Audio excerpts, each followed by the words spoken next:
forgotten corners of an ancient forest, shrouded in the whispers of a dark past, a group of 5 teenagers, Liam, Ava, Jay, Zoe, and Mia, embarked on a journey that would etch their names into the annals of the unexplained. Each carried with them not just backpacks, but personal histories, fears, and beliefs that would shape their encounter with the unknown.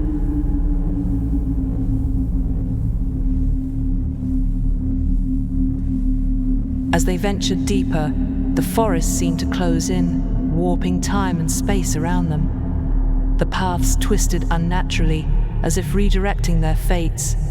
It was Ava who first felt the unease, her logical mind struggling to make sense of their disorienting surroundings.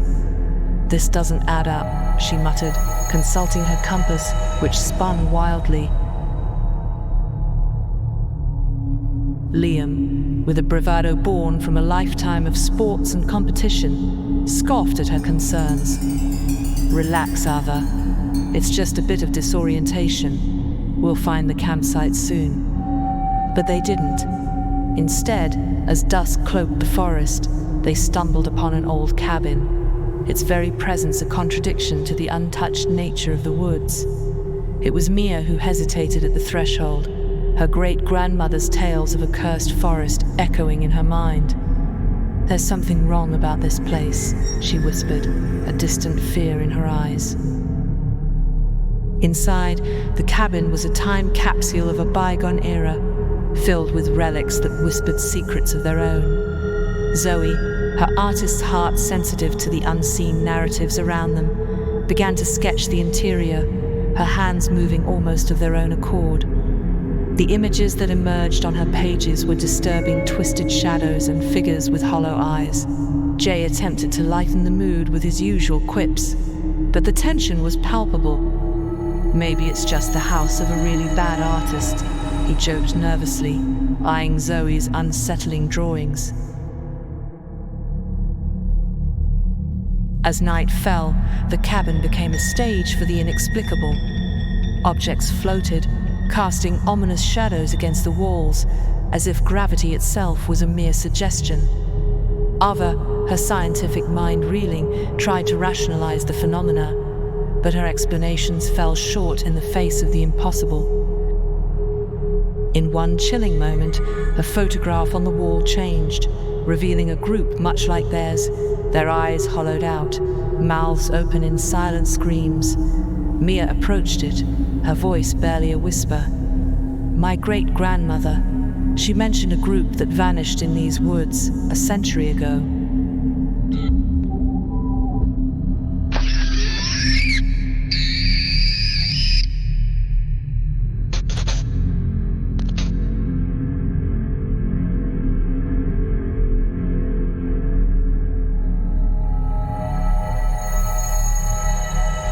As the night in the haunted forest deepened, a palpable sense of malevolence seemed to seep from the very ground, the trees, the air itself.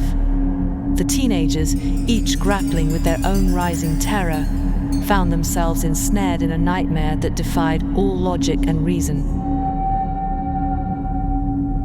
Liam, who had always prided himself on his strength and courage, was the first to feel the forest's sinister embrace. His initial bravado, a shield against the unknown, began to crumble as the eerie sounds of the forest intensified. Distant howls, whispers that seemed to call his name, and the unsettling rustle of leaves surrounded him.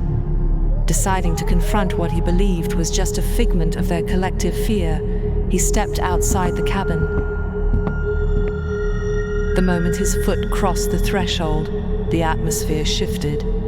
The air grew denser, and the darkness seemed to pulsate with a life of its own. He called out, his voice brimming with false confidence. "Come on, show yourself. This isn't funny anymore." But the forest responded with a chilling silence, followed by a sudden, ear-piercing scream that seemed to come from nowhere.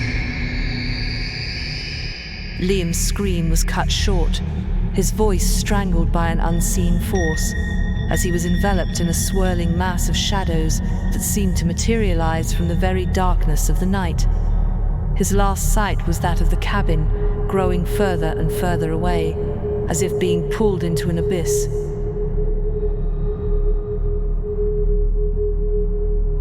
Back inside, Jay's laughter, a defense against the mounting fear, echoed hollowly against the wooden walls of the cabin. He joked nervously, trying to dispel the growing dread.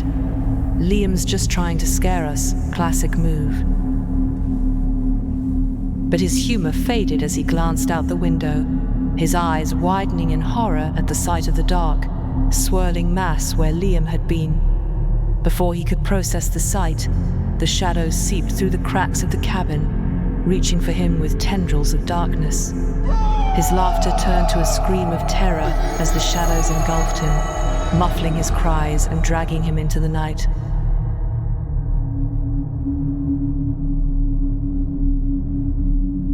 Zoe, her mind a whirlwind of fear and fascination, was lost in her sketches, her pen moving frantically across the pages of her sketchbook.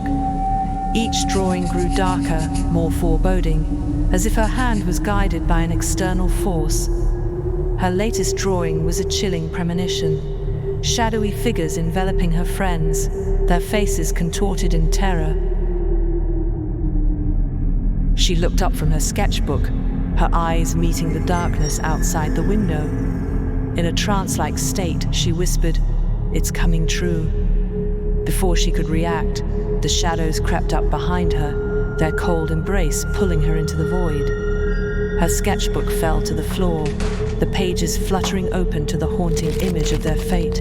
The cabin, once a refuge, had become a trap, the epicenter of a horror that fed on their fear and despair.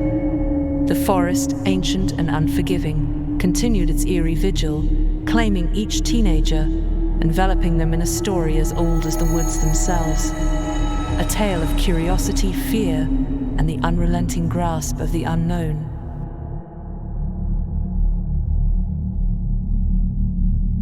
As dawn approached, painting the sky with strokes of melancholy grey, Ava and Mia, the last remnants of a group once vibrant and full of life, clung to each other in the decrepit cabin.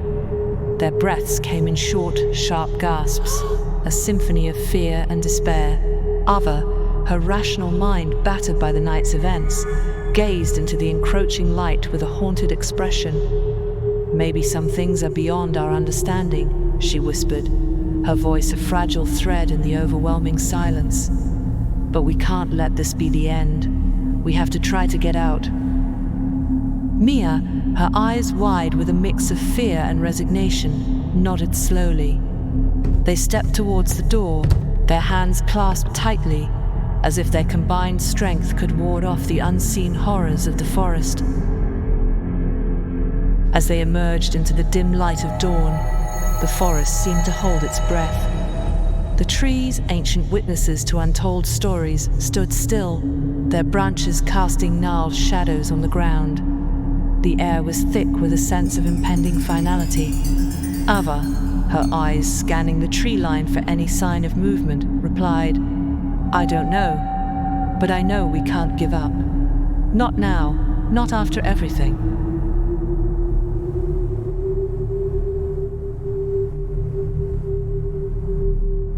Just as they began to feel a glimmer of hope, a thick fog rolled in, enveloping them in a suffocating embrace.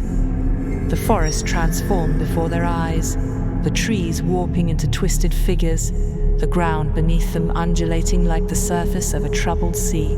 Ava screamed, trying to hold on to Mia, but the forest's grip was unyielding. In a moment of heart-stopping terror, shadowy figures emerged from the fog, their forms blurred and shifting. The whispers of the forest grew louder, a cacophony of voices from a bygone era, each word laced with sorrow and rage. Mia's grip on Ava's hand slackened as she was pulled into the mist, her eyes wide with an unspeakable fear. "Ava!" she cried out, her voice fading into the fog. Ava lunged forward, but it was too late. Mia was gone, swallowed by the forest's ancient curse. Alone, her resolve shattered, Ava felt the cold fingers of the forest wrap around her. With a final, desperate look towards the rising sun, She too was consumed by the darkness. The forest calmed as the last echoes of their screams faded. The cabin, once a harbinger of horror, now stood silent, its secrets locked within. The story of the teenagers, their hopes, fears, and final moments became another layer in the forest's deep, dark tapestry, a chilling testament to the mysteries that lie in the shadowed heart of the woods.